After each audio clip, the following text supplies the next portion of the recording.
இதில் பாபா சாஹேப் மேலே குறை சொல்ல தேவையே இல்லை. அவரோட காலத்துக்கு போய் பாருங்க, இந்தியா எப்படி இருந்தது, அப்புறம் இந்திய சகோதரர்கள் கிட்ட, இந்திய மக்கள்கள் கிட்ட எல்லாரும் எப்படி நடந்துக்கிட்டாங்கன்னு நீங்கள் பாருங்க. அந்த நடத்தையை பாருங்க. அதுக்கப்புறம் ஒரு உயர்ந்த அறிஞரோட, சமூக சீர்திருத்தவாதியோட ஆக்ரோஷம் உங்களுக்கு புரியும். சாகரத்துக்கு 3 மாசத்துக்கு முன்னாடி வரைக்கும் அவர் சரியா போயிடணும், இந்த தர்மம் சரியா போயிடணும்னு அவர் முயற்சி பண்ணிக்கிட்டே இருந்தார். ஆனால் மக்கள்லாம் மாற தயாராகவே இல்லை. உண்மைதான். அவரோட முடிவு கிட்ட வந்துருச்சுன்னு தெரிஞ்சும், வாங்க என்னுடைய தலித் சகோதரர்களை இதே நிலையில் விட்டுட்டு போனால் ஜாதி வேறுபாடு உங்களை சுரண்டியே அழிச்சிடும், விட்டுடுங்கன்னாரு.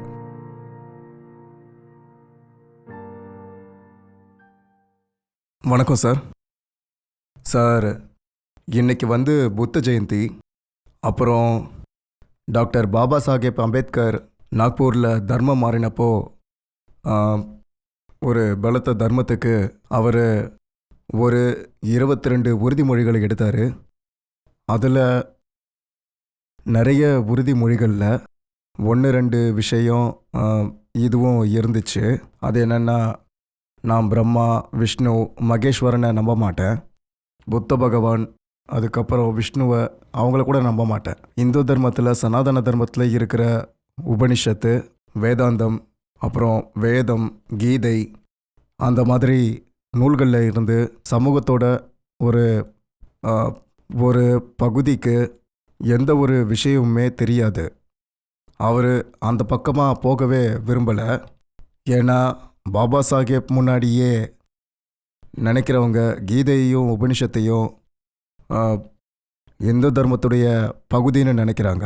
அதனால் அவங்க இறுதி உண்மை, முக்தின்னு சொல்கிற வேதாந்தத்தோட சாரத்திலேருந்து ரொம்பவே தூரத்தில் இருக்காங்க.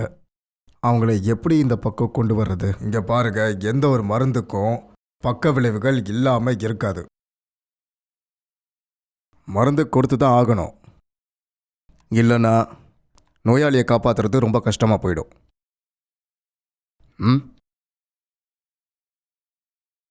ஒருவேளை பொய்யான சுரண்டல் தர்மம் தான் நமக்கு தடையாக இருக்குன்னா, தேசத்தோட குறைஞ்சது 20% மக்கள் தொகையை நான் குறைஞ்சதுன்னு சொல்கிறேன். இன்னும் அதிகமாச்சுன்னா 50%க்கு மேலே.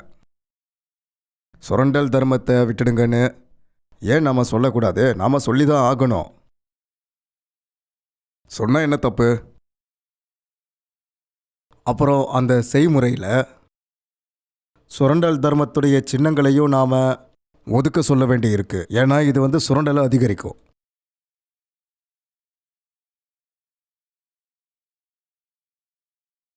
பாபா சாஹேப் என்ன சொல்கிறாருன்னா, இதை பிடிச்சிக்கிட்டே இருந்தீங்கன்னா சுரண்டலும் அதிகமாகிட்டே இருக்கும்.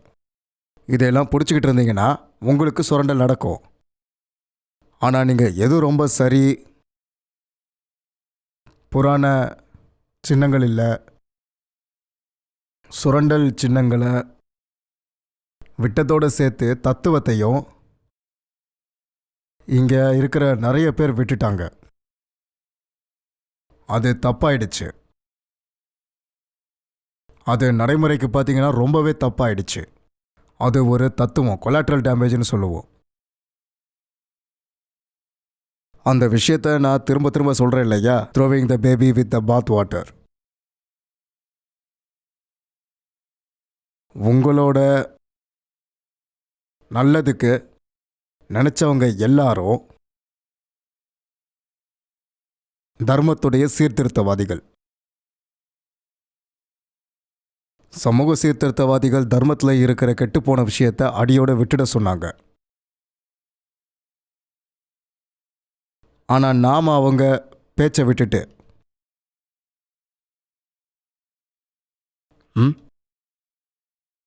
அவங்களுடைய பேச்சை நாம் கேட்காம அவங்க பேச்சை வச்சுக்கிட்டு தர்மத்துடைய மையத்தை நாம் விட்டுட்டோம். தர்மத்துடைய மையத்தையே விட்டுட்டோம்னா பாபா சாஹேப் அவர் நான் இனிமே இந்து இல்லைன்னு மட்டும் சொல்லிட்டு போயிட்டே இருந்திருக்கலாம். ஆனால் அவர் நான் இந்து இல்லை, நான் புத்தர்கிட்ட சரணடைய போகிறேன்னு சொன்னார். புத்தம் சரணம் கச்சாமி, சங்கம் சரணம் கச்சாமி. யோசிச்சு பாருங்க இதோட அர்த்தம் என்னன்னு. ம் நான் கடவுள் இல்லைன்னு நம்புகிறேன். நார்த்திகன் ஆகிட்ட எந்த தர்மத்தையும் ஏற்றுக்கலன்னு சொல்லியிருக்கலாம். அவர் அப்படி சொல்லிட்டு போயிருந்திருக்கலாம். ஆனால் அவர் என்ன நினச்சாரு? தர்மம் மனுஷனுடைய முக்கியமான தேவைன்னு நினச்சாரு. அதனால் அவர் தர்மத்தை விடலை. இந்து தர்மத்திலையும் சீர்திருத்தத்தை கொண்டு வர்றதுக்கு அவர் எவ்வளோ முயற்சி பண்ணார். ஆனால் சமூகமே மாற தயாராக இல்லைன்னா என்ன பண்ணுறது? அதனால் அவர் தர்மத்தை விடலை. அவர் அந்த சமூகத்தை தான் விட்டார். மக்களுக்காக அவர் சமூகத்தை விட்டார், தர்மத்தை விடவே இல்லை. தன்னுடைய சுரண்டல் புத்தியை விட விரும்பாத, அதே சுரண்டல் புத்தியை வளர்க்க தர்மத்தை கெடுத்து வச்சிருக்கிற இந்த சமூகத்தை பாபா சாஹேப் இந்த சமூகத்துக்கு டாட்டா பை பை சொல்லுங்கன்னு சொன்னார். அதே மாதிரி இந்த சமூக தர்மத்தில் எவ்வளோ குறைபாடுகளை உண்டாக்குனாங்களோ அந்த குறைபாடுகளுக்கு போயிட்டு வான்னு சொல்லுங்க. இடத்த காலி பண்ணு. திரும்பவும் யோசிச்சு பாருங்க. நான் சொல்றது தர்மமே கெட்டதுன்னா பாபா சாஹேப் ஏன் பௌத்த தர்மத்துக்கு போனார்? ஏன்? தர்மம் கெட்டதில்லை. தர்மத்தில் நாம் நம்ம சுயநலத்துக்காக எவ்வளோ மாசுக்களை சேர்த்துருக்கோமோ அதுதான் கெட்டது. அதைத்தான் விடணும்னு அவர் சொல்கிறாரு. ரிலீஜியஸ் மோஷன்ஸ்னு சொல்லுவாங்களே, ரிலீஜியஸ் மோஷன்னா அது ஒரு சாதாரண வார்த்தை மாதிரி தான் தோணுது. அது ஒரு விஷம். நாம் என்னத்தை தர்மம்னு நினைக்கிறோமோ பாபா சாஹேப் அந்த விஷத்தை தான் எடுக்க சொன்னார். ஒரு சாதாரண மனுஷன் தன்னுடைய வாழ்க்கையில் எதை தர்மம்னு நினச்சி அவன் எடுத்துக்கிறானோ அது தர்மமே கிடையாது. நீங்கள் போயிட்டு வேதக்கால ரிஷிகளையே கூட்டிகிட்டு வாங்க, அவங்க தலையில் அடிச்சுட்டு அழுவாங்க, இதெல்லாம் ஒரு தர்மமானு. நாங்கள் இந்த தர்மத்தையாக கற்றுக் கொடுத்தோம். அப்புறம் நீங்கள் படிச்சுட்டு கற்றுக்கிட்டு இருக்கிற இந்த மூட நம்பிக்கையை, எல்லா விதமான கெட்ட பழக்கங்கள் சம்பிரதாயத்தையும் நாங்கள் கற்றுக் கொடுத்தோம் சாதி அமைப்போட. இது நீங்கள் சொல்கிறது வெறும் பிரச்சனை மட்டும் இல்லை. ஜாதியில் பார்த்தா வேற யாரோ ஒருத்தர் சுரண்டப்படுற மாதிரி தான் தோணும். அது சாதாரண மனுஷன், சாதாரண இந்து எந்த தர்மத்தை பிடிச்சிக்கிட்டு இருக்கானோ அவன் அதில் நல்லா சுரண்டப்படுறான். தன்னுடைய குடும்பத்தையும் நல்லா சுரண்ட வைக்கப்படுறான். உலகத்தையும் வாழ விட மாட்டான், தண்ணியும் வாழ விட மாட்டான், இயற்கையை போட்டு சுரண்டிக்கிட்டு இருக்கான்.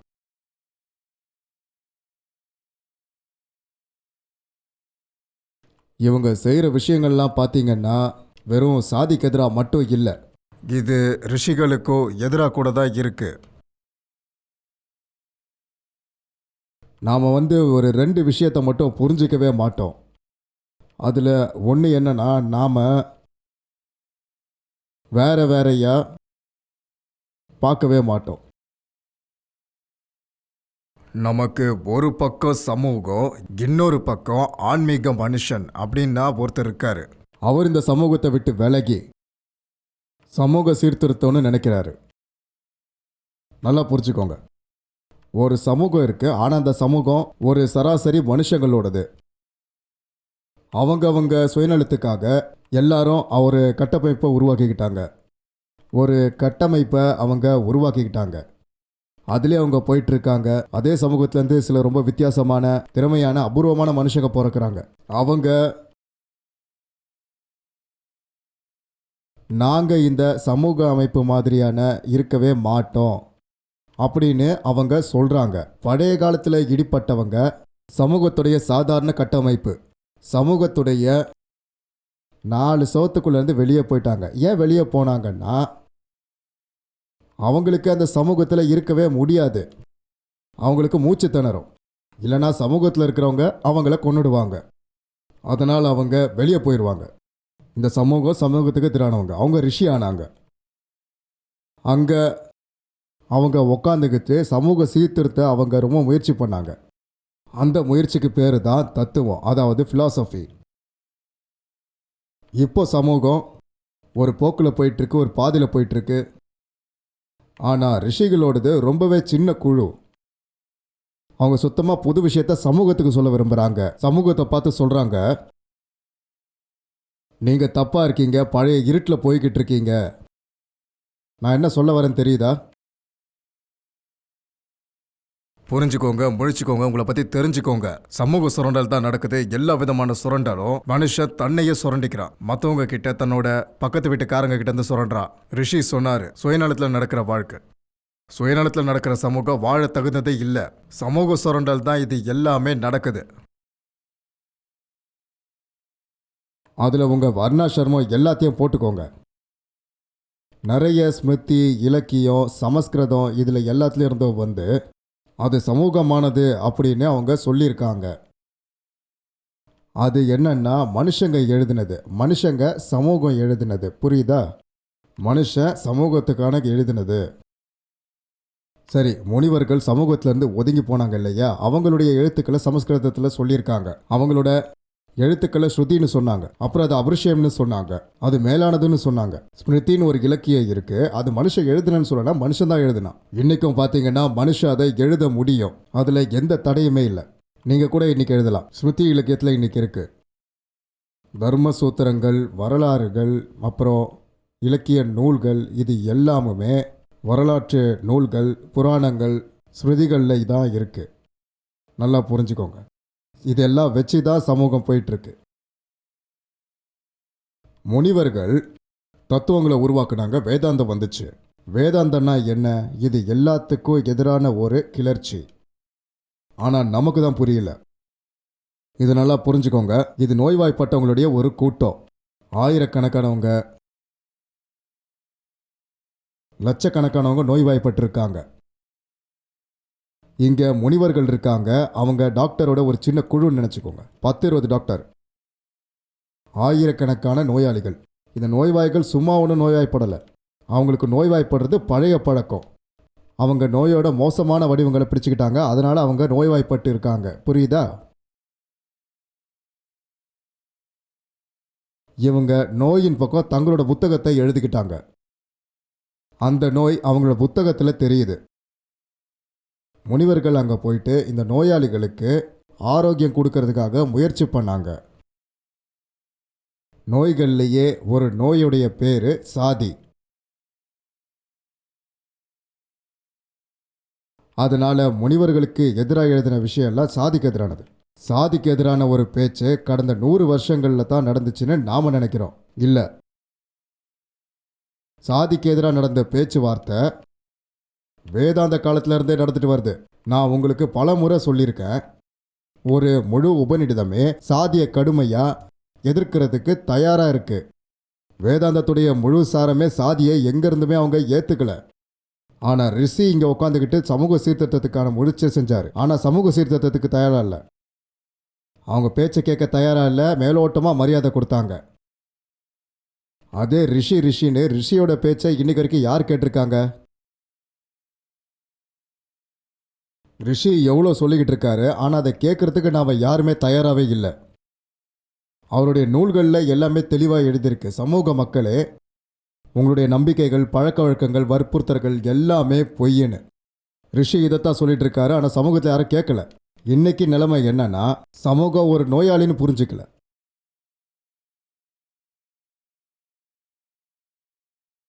ரிஷிகள் ஒரு டாக்டர். இந்த நோயாளிகளுடைய பழக்கத்தை மாற்றணும்னு அவர் நினைச்சாரு. இன்னைக்கு நாம சொல்லணும்னா ரிஷியோ இந்த சமூகத்துடைய ஒரு பகுதின்னு தான் நாம சொல்லுவோம். இன்னைக்கு நாம என்ன சொல்றோம்னா, ரிஷிகள் தான் நோயை பரப்பியிருக்காங்கன்னு சொல்றோம். ஆனால் ரிஷிகளுடைய பிரிஸ்கிரிப்ஷன் என்னன்னு பார்க்காம நாம இப்படி பண்ணிக்கிட்டு இருக்கோம். சரி, ரிஷிகள் எங்க ஜாதியை பற்றி பேசினாங்க? சாதியை பிடிச்சி துரத்தி உங்களுடைய பெரிய முட்டாள்தனம் சாதின்னு அவங்க சொல்லியிருக்காங்க. அவர்கிட்ட வெடிகுண்டு பீரங்கி இருக்கா இப்படி ஒரு சமூகத்தை சரி பண்ண? எப்படி அவர் அந்த சமூகத்தை சரி பண்ணுவார்னு சொல்லுங்க. அவர் சொன்னார், வெறும் பேச மட்டும்தான் முடியும்.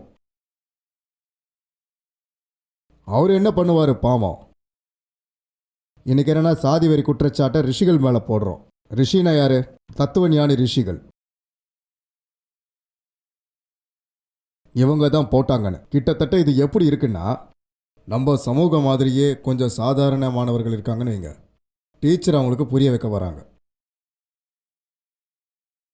டீச்சர் அவங்க சொந்தமாக எழுதின புக்கை கொடுக்குறாங்க. டீச்சர் கொடுத்த புத்தகத்தை பார்த்தீங்கன்னா படித்தா பாஸ் ஆகிடுவீங்க. ஆனால் இதில் இன்னொரு விஷயமும் அடங்கியிருக்கு. ஸ்டூடெண்ட்டில் ஒருத்தர் காமிக்ஸ் புக்கில் மூழ்கி இருக்காரு. யாரோ ஒருத்தர் பொழுதுபோக்கில் மூழ்கி இருக்காரு. யாரோ ஒருத்தர் பறக்கும் குதிரை கனவு காண்ற காமிக்ஸை படிச்சுக்கிட்டு இருக்காரு. டீச்சர் சொல்கிறாங்க, நான் கொடுக்குற புக்கை படிங்க. ஆனால் அங்கே உட்காந்துருக்கிற எல்லா மாணவர்கள் மேலேயும் ஒரு சோம்பேறித்தனம் பிடிச்சிருக்கு. அவங்க எல்லாரும் அவங்கவங்க பொழுதுபோக்கு புத்தகங்களை படிச்சுக்கிட்டு இருக்காங்க. டீச்சரோட புக்கை யாரும் படிக்கல. இப்போ காலம் போயிடுச்சு. இந்த மாணவர்கள் எல்லாம் ஃபெயில் ஆயிடுறாங்க. சுத்தமாக இப்போ இவங்க ஃபெயில் ஆனதும் டீச்சர் அடிக்கிறாங்க. டீச்சர் நீங்கள் ஏன் பாஸ் பண்ணலன்னு கேட்குறாங்க. அவங்க எப்படி பாஸ் பண்ணுவாங்க? அவங்க கொடுத்த புத்தகத்தை நீங்கள் என்னைக்காவது படிச்சிருக்கீங்களா? கொஞ்சம் யோசிச்சு பாருங்க. இன்னைக்கு இந்தியாவில் உண்மையிலேயே எத்தனை பேர் பகவத்கீதை படிக்கிறீங்க? எத்தனை பேர் படிக்கிறீங்க? ரிபு கீதை எத்தனை பேர் படிச்சிருக்கீங்க? அவதூத் கீதை எத்தனை பேர் படிச்சிருக்கீங்க? சொல்லுங்க. டீச்சர் உண்மையான புத்தகத்தை கொடுத்தா அதை நீங்கள் யாருமே படிக்கல. அவங்கவுங்க மனசுக்கு ஏற்ற புத்தகத்தை படிக்கிறீங்க. அவங்க மனசுக்கு தோணுது பண்ணி ஃபெயில் ஆயிடுறீங்க. ஃபெயில் ஆனவங்க டீச்சர் அடிக்கிறீங்க, புக்கை கொடுத்துறீங்க. உங்களுக்கு வேணும்னா உபநிடதத்தை கொடுத்துங்க. இதனால தான் எங்களுக்கு கேடு வந்துச்சுன்னு ஒரு சில பேர் சொல்லிக்கிட்டு இருக்காங்க. உபநிடத்தால் உங்களுக்கு கேடு வந்துச்சா? நீங்கள் எப்போ உபநிடத்தை படிக்கிறீங்க? அவங்கவுங்க புக்ஸே படிக்கிறது இல்லை. டீச்சரோட புக்ஸ் தான் மோசம்னு சொல்கிறாங்க. டீச்சரோட புக்ஸை தான் கொளுத்துறாங்களே. ஆனால் டீச்சரோட புத்தகத்தை எப்போ படிச்சீங்க? ஆனால் டீச்சர் பேச்சு எப்போ கேட்குறீங்க? குப்பையை விடும். சொல்கிறத நல்லா கேட்டுக்கோங்க. குப்பையை விடணும், உண்மையை விடணுமா? பாபா சாஹேப் சரியாக தான் சொல்லியிருக்காரு. இங்கே தர்மத்துடைய பேரில் 99% குப்பை தான் இருக்குன்னு சொல்லியிருக்காங்க. இதை விட்டுடுங்கன்னு சொன்னார். ஆனால் வைக்கோல் போரில் கூட வைரம் இருந்துச்சுன்னா நீங்கள் வைரத்தை விட்டுருவீங்களா? வைக்கோலை விட்டுடாதீங்க. அதில் ரொம்ப நல்லா பண்ணியிருக்கீங்க. வைரம் இருக்கு, யாரு இல்லைன்னுலாம் சொல்லாதீங்க. வைரம் இருக்கு. வைதிக தர்மம் இருக்குல்ல, அதோட தர்மத்தில் சாதி கிடையாது. அதோடைய மையத்தில் வேதாந்தம் தான் இருக்கு. யாராவது உங்களை வைதிக தர்மம் எப்படி இயங்குதுன்னு கேட்டா சாதி வெறியோட அடிப்படையில் இயங்குதுன்னு சொல்லாதீங்க. வேதாந்தத்தோட அடிப்படையில் இயங்குதுன்னு சொல்லுங்க. வேதாந்தம் ஒரு தத்துவம், ஒரு தரிசனம். அதை விட உயர்ந்த தத்துவம் வேற எங்கேயுமே இல்லை. நீங்கள் யாருக்கிட்ட வேணாலும் கேளுங்க. ஃபிலாசபி ஆஃப் த செல்ஃப், அந்த இடத்துலயே விஷயம் முடிஞ்சு போச்சு. அதை எப்படி நாம விட முடியும்?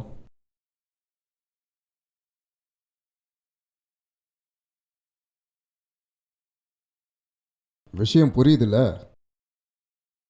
2 வேலையும் செய்யணும். எங்கே குப்பை இருக்கோ அதை தயங்காமல் உடனே விட்டுடுங்க. வாழ்க்கை ரொம்பவே சின்னது. எவ்வளோ நாள் குப்பையை சுமப்பீங்க? தேவையில்லாத குப்பையை சுமந்துட்டு இருக்கீங்க, விட்டுருங்க. ஆனால் எங்கே வயிறு இருக்கோ அதை மதிக்கவும் தெரியணும். 2 வேலையும் செய்யணும்.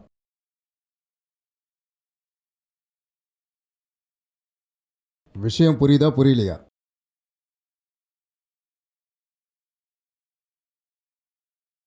பெருசா இல்லைன்னா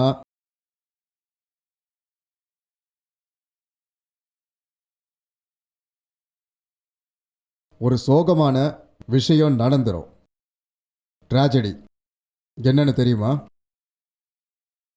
நம்மளுடைய தலித் சகோதரர்களுக்கு முன்னாடி இருந்த உயர்ந்த தத்துவத்தை அவங்க படிக்கவே விடலை. இன்னைக்கு அவங்க கிட்ட உங்களுக்கு எல்லா உரிமையும் இருக்கு. அவங்க படிக்கலாம். ஆனால் அவங்க என்ன சொல்கிறாங்கன்னா நாங்கள் படிக்க மாட்டோம்னு சொல்கிறாங்க. அதாவது 2 சூழ்நிலையிலும் அவங்க பாவம் வஞ்சிக்கப்பட்டவங்களாவே இருக்காங்க. முன்னாடி படிக்க விடலை, இன்னைக்கு படிக்கலாம். படிச்சுக்கோங்க.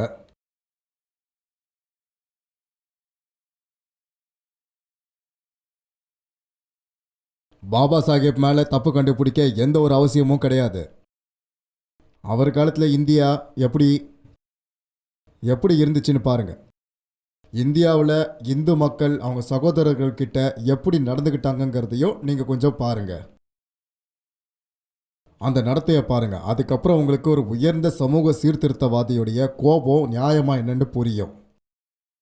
சாகரத்துக்கு 3 மாதத்துக்கு முன்னாடி வரைக்கும் அவர் சரியாக போயிடணும், தர்மம் சரியாக போயிடணும் முயற்சி பண்ணிகிட்டே இருந்தார்.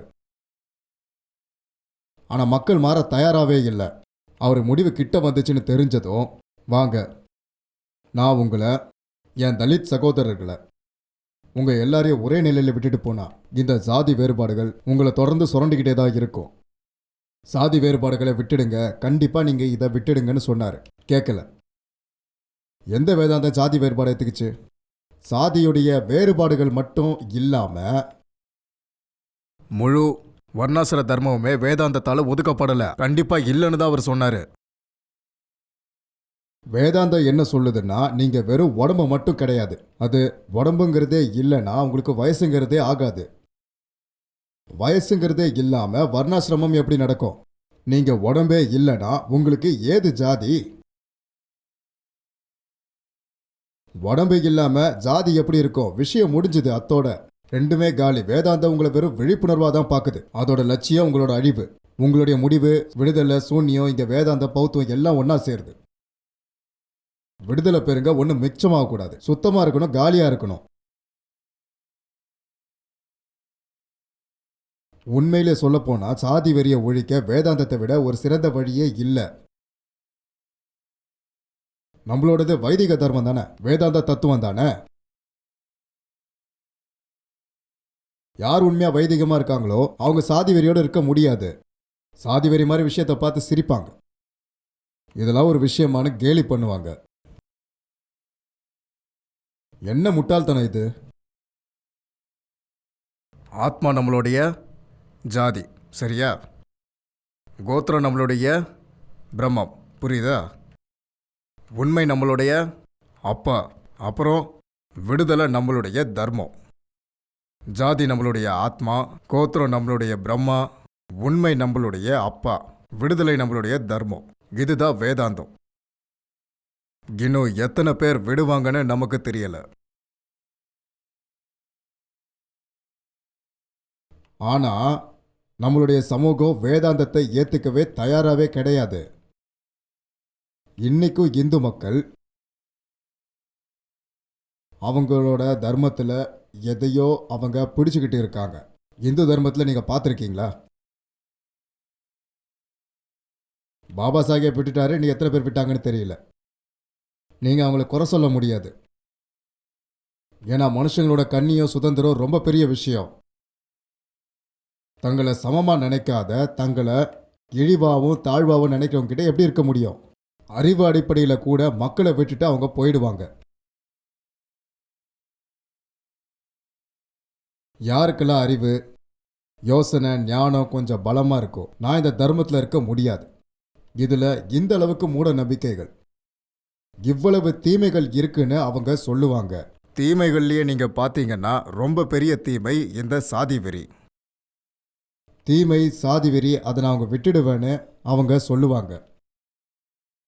சனாதன தர்மத்தை காப்பாற்றணும் அப்படின்னா அதோடைய மையத்தில் வேதாந்தத்தை மறுபடியும் நிறுவனம். வேற வழி இல்லை, எந்த வழியுமே இல்லை.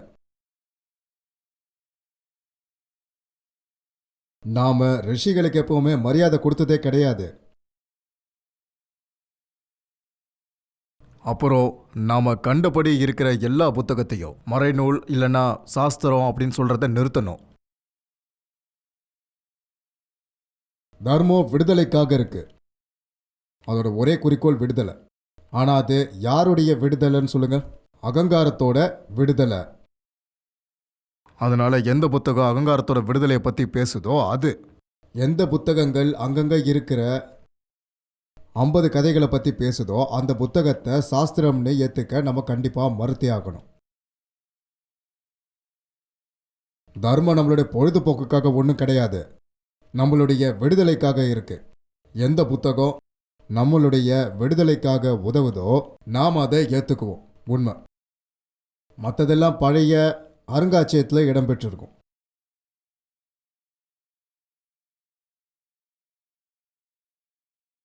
இந்து தர்மத்தை காப்பாற்றணும்னு நினைச்சா இதுதான் வழி. அது காப்பாற்ற தகுந்தது கூட. அவங்க தத்துவத்தோட தளத்தில் ஒரு சில விஷயம் இருக்கு.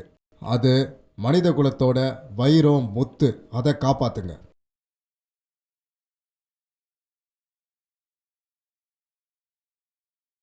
வைரத்துக்கு மேலே 10, 20, 50 டன் குப்பையை போட்டால் என்ன நடக்குமோ அதுதான் நடக்கும். குப்பையோடு சேர்த்து வைரமும் தூக்கி எறியப்படும். கபீர் சாஹேப் பாடுறாருல, குப்பையில் போனதே என் வைரம்னு. அவர் சனாதன தர்மத்தை பற்றி தான் பேசுகிறாரு. குப்பையில் போனதே வைரம், குப்பையில் போனதே வைரம்னு. ஆனால் வைரத்தை பற்றி நமக்கு ஒன்றுமே தெரியலை. வைரத்தை பற்றி பேசுகிறதுக்காக நம்மக்கிட்ட வந்தாங்கன்னா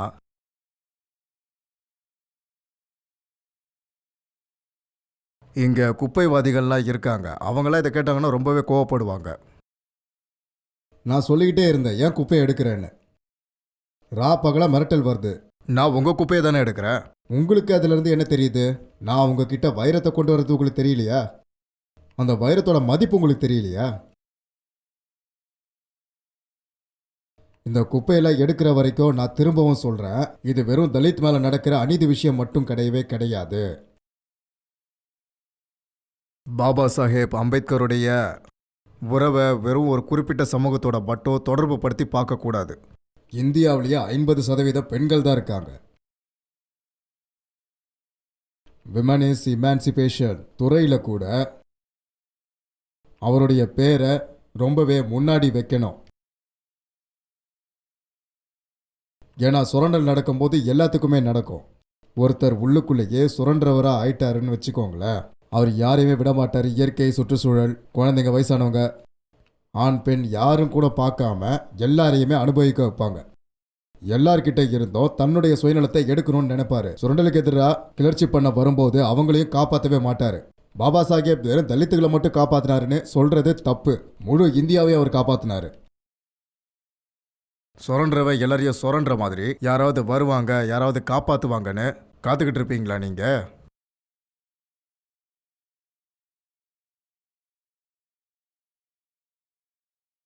எப்போ வரைக்கும் நீங்கள் குப்பையை சாப்பிட்டுக்கிட்டு இருப்பீங்க? எவ்வளோ நாள் அடுத்தவங்க கொடுத்த வெளிச்சத்தில் நடப்பீங்க? அது நான் அற்புதமான வெளிச்சத்தை கொடுக்குற, அற்புதமான வெளிச்சம் கொடுக்குற ஜெகஜோதி வைரம்தான். அந்த வைரம் என்னன்னு பார்த்தீங்கன்னா அது வேதாந்தம்.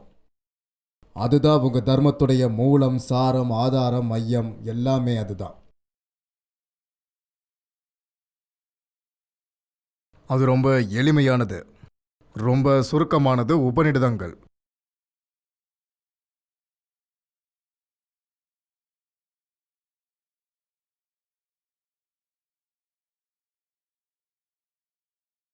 விஷயம் என்னன்னு புரியுதா? உங்கள் கேள்வியை பார்க்கும்போது நீங்கள் நம்மளுடைய தலித் சகோதரர்கள் வேதாந்தம் படிக்கலைன்னு சொல்கிற மாதிரி இருந்துச்சு. சரி, தலித் இல்லாதவங்க எவ்வளோ படிக்கிறாங்கன்னு சொல்லுங்க.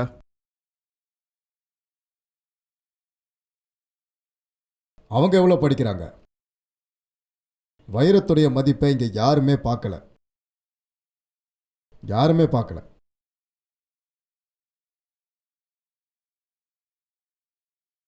தர்மம்னா என்ன?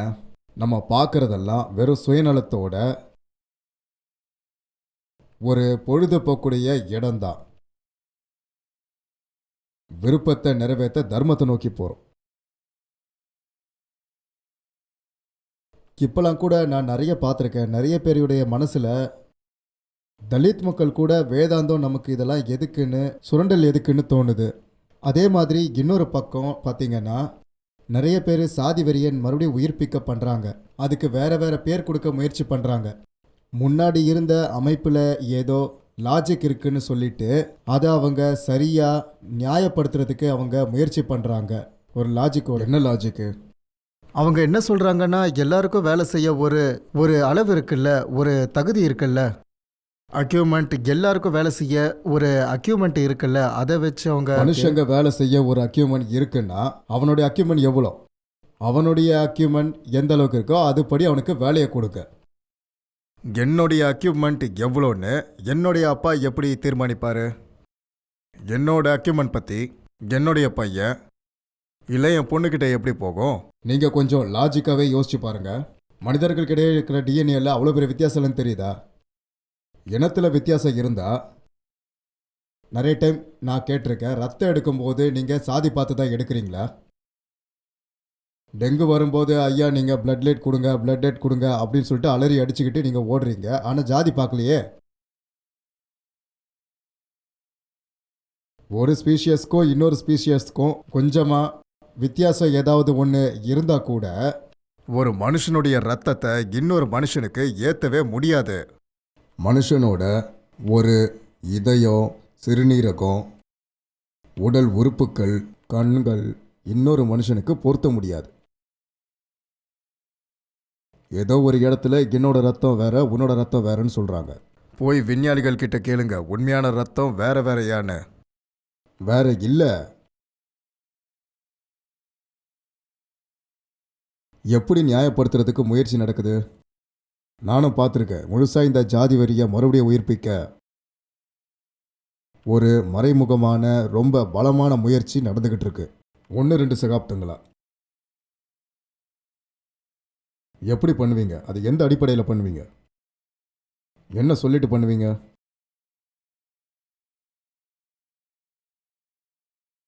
ஆனால் சார், இப்போ நீங்கள் கொடுத்த வாதங்கள் விஞ்ஞான வாதங்கள். ஆனால் ஒரு சாதாரண மனுஷன், வாட்ஸ்அப் யூனிவர்சிட்டியில் இருக்கிறவனுக்கு அறிவியலும் தெரியாது, வேதாந்தமும் தெரியாது. அவனுக்கு என்ன நடக்குதுன்னா, அவங்க வேற மாதிரி சீடோ சயின்ஸ் ஓட்டுறாங்க.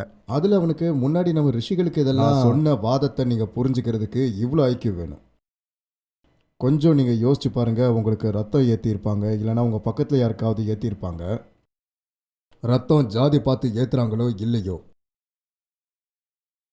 அப்போது இந்த ரத்தம் வேற அந்த ரத்தம் வேறன்னு எங்கேருந்து வித்தியாசம் இருக்கு? இன்னைக்கு சமூகத்தில் எல்லாருமே ஒரு புத்திசாலித்தனமாக இருக்காங்க. நீங்கள் ரெஸ்டாரண்ட்டில் உட்காந்துருக்கீங்க, உங்களுக்கு பரிமாறுற வெயிட்டருடைய ஜாதியை கேட்குறீங்களா? நல்லா இருக்குது, இதை போடுங்க அதை போடுங்க, நான் உங்களுக்கு இதை சர்வ் பண்ணுங்க அதை சர்வ் பண்ணுங்கன்னு சொல்கிறீங்க. Baby to you like the music? அங்கே கூட பேபி டு யூ லைக் ஏ ஜாட்? அப்போ அங்கே என்ன சொல்கிறீங்க? நல்லா இருக்கு, ஆம்பியன்ஸ் ரொம்ப நல்லா இருக்கு, வாசனை ரொம்ப நல்லா இருக்கு, சாப்பாடு ரொம்ப நல்லா இருக்கு. செஃபோட ஜாதி என்னன்னு போய் கேளுங்க. நம்மளுடைய அன்றாட வாழ்க்கையில் சௌகரியத்துக்காகவும் சுயநலத்துக்காகவும் யாருமே ஜாதி கேட்கல. டாக்டரோட ஜாதியை கேட்குறீங்களா? நீங்கள் கேட்குறீங்களா? ஐயோ ஐயோன்னு ஓடுவீங்க. சாகிற நேரத்தில் நீங்கள் ஜாதி கேட்க மாட்டீங்க, ஏன்னா நீங்கள் சுயநலவிலே இருக்க மாட்டீங்க. இப்போ யாராவது வந்து உங்களோட வண்டியை இடித்தா உங்களை தூக்கிட்டு போவாங்களா? இல்லைன்னா அங்கே எமர்ஜென்சியில் இருக்கிற டாக்டர் எந்த ஜாதின்னு கேட்பாங்களா? ஆனால் உங்கள் உயிரை அவர் தானே காப்பாற்றுவார். அதனால தான் ஜாதிங்கிறது ரொம்பவே குறைஞ்சி போச்சு. ட்ரெயினில் ஃப்ளைட்டில் உங்கள் பக்கத்தில் யார் உட்காந்துருக்காங்கன்னு ஜாதி கேட்குறீங்களா? ஏரோஸ்டருடைய ஜாதியை யார் இன்றைக்கி வரைக்கும் கேட்டிருக்கீங்களா? அப்புறம் ஜாதி தெரியல, ஐயோ தீண்டாமை, தொடமாட்டேன், இதை பண்ண மாட்டேன்னு கூட சொல்ல மாட்டீங்க. கொஞ்சம் நீங்கள் யோசிச்சு பாருங்கள். ஒரே ஒரு விஷயத்தில் தான் ஜாதின்றது இடம் ஒட்டிக்கிட்டு இருக்கு. அது கல்யாண விஷயத்தில். இல்லைன்னா ஜாதி ஏற்கனவே நம்ம சமுதாயத்தில் பின்னோக்கி போயிட்டுருக்கு. மனசை இன்னும் விரிவாக்க, மக்களோட மனசில் சுமை கட்டுப்பாடெலாம் குறைய, கல்யாண விஷயத்தில் கூட ஜாதியுடைய இடம் குறையும். இதெல்லாம் மறுபடியும் கொண்டு வர்றதுக்காக முயற்சி பண்ணுறவங்களுக்கு நான் வருத்தத்தோட ஒரே ஒரு விஷயம் மட்டும் இங்கே சொல்லிக்கிறேன். நீங்கள் எப்போவுமே இந்த ஜாதி விஷயத்தில் வெற்றி பெறவே முடியாது. உங்களுடைய ஆன்மீகம் மட்டும் தோற்கடிக்காது, உங்களோட விஞ்ஞானமும் தோற்கடிக்கும், நவீனத்துவமும் தோற்கடிக்கும். நீங்கள் பண்ணணும்னு நினைக்கிறது அது 200 வருஷத்துக்கு முன்னாடி வேணால் சாத்தியமாக இருக்கலாம், இன்னைக்கு சாத்தியமே கிடையாது. முயற்சி பண்ணணும்னா பண்ணி பாருங்க.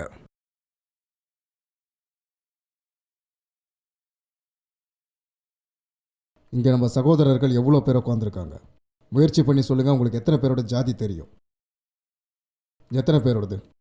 யார் பேரை சொன்னால் உடனே ஜாதி தெரிஞ்சு போகுதோ அவங்களோடது மட்டும்தான் தெரியும். ஆனால் இங்கே பாதி பேருக்கு மேலே சர்நேமில் கூட அவங்களுக்கு தெரியாது. யாரோடது தெரிய வாய்ப்பு இருக்கும், அவங்களது சர்நேம் ஞாபகமே இருக்காது. எதுக்கு ஞாபகம் வச்சுக்கணும்? ஜாதி ஏற்கனவே போய்கிட்டு இருக்கு. அது கல்யாண உறவில் மட்டும்தான் இருக்குது, கிராமத்தில் இருக்குது, இன்னும் சில விஷயங்களில் இருக்குது, ஆனால் போய்கிட்டே இருக்கு. ஜாதியுடைய அழுத்தம் பெரும்பாலும் பெண்கள் மேலே தான் இருக்குது. ஒரு பொண்ணு வந்து வேறு ஜாதியில் கல்யாணம் பண்ணும்போது அவளை கேரக்டர்லெஸ்ன்னு சொல்கிறாங்க. அவளுடைய குணத்தை அவங்க கேள்வி கேட்குறாங்க. பையனும் அதே மாதிரி போகிறான். நிறைய கேஸில் பொண்ணுங்களுக்கு அந்த கேரக்டருங்கிறதையே நீங்கள் விட்டுடுங்க. அது ரொம்ப பெரிய விடுதலை. இந்த நடத்தைன்னு ஒன்று இருக்குல்ல, அதை விடுறது அப்படிங்கிறது என்னுடைய நடத்தை, என்னுடைய உணர்வுல இருந்து தான் வரும். சமூகத்துடைய சட்டங்கள் சமூகத்துல இருந்து வராது. நடன்னா நான் எப்படி நடக்கிறேன் அதில் இருந்து தான் நடத்தைங்கிறது வருது. நான் எப்படி நடந்துக்கிறேன், எப்படி யோசிக்கிறேன், என்னெல்லாம் பண்ணுறேன்னு என் ஆன்மா கிட்ட இருந்து தான் அதெல்லாம் வருது. சமூகத்தோட கட்டளையிலிருந்து வராது. கிருஷ்ணர்கிட்ட இருந்து வரும், கீதையிலேருந்து வரும், வேதாந்தத்திலேருந்து வரும், உண்மையிலேருந்து வரும். அங்கேருந்து வரவே கூடாது. சமூகம் எப்படி செய்யணும், என்ன செய்யணும், செய்யக்கூடாதுன்னு சொல்லுது. இப்படி நடத்துங்க, இப்படி நடக்காதீங்கன்னு சொல்லுது. கீதையை கேட்பாங்க, வேதாந்தத்தை கேட்பாங்க. யார் சமூகத்தை கேட்குறாங்களோ அவங்க தர்ம நம்பிக்கை இல்லாதவங்க, நார்த்தீகர்கள். சமூகத்தை கேட்கணுமா இல்லை கீதையை கேட்கணுமா? போதும். தர்ம நம்பிக்கை உள்ளவங்க கீதையை கேட்பாங்க. கீதையை விட்டுட்டு சமூகத்தை கேட்குறவங்க தர்ம நம்பிக்கை இல்லாதவங்க, நார்த்தீகர்கள். சி, உங்கள் நடத்தை உங்கள் பாக்கெட்டில் வச்சுக்கோங்க. சரியா?